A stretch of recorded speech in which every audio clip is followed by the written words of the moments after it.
Everyone, welcome back to my YouTube channel. तर आज आम्ही जाणार आहोत खोपोलीला आणि आज आहे खूप जास्ती पाऊस इकडे.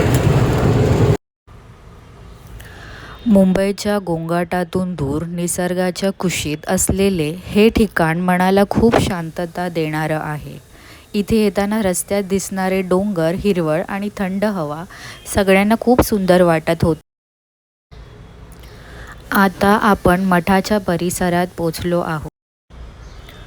तर लंचसाठी मी एक वडापाव खाल्ला होता तिथे. मी इथे गगनगिरी महाराजांचे दर्शन घेतले आणि मनापासून प्रार्थना केली, आयुष्यात शांती आणि सकारात्मकतासाठी. So this is the ashram behind मी.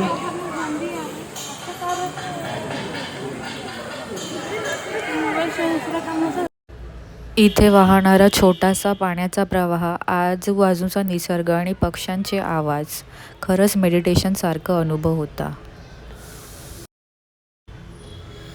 इव्हनिंगसाठी मी इथे मिसळपाव खाल्ला विथ अ व्ह्यू, कारण खिडकीच्या बाहेर एक सुंदरसा व्ह्यू होता. शहराच्या धावपळीपासून थोडा वेळ स्वतःसाठी काढायचा असेल तर हे ठिकाण नक्की भेट द्यायला हवं.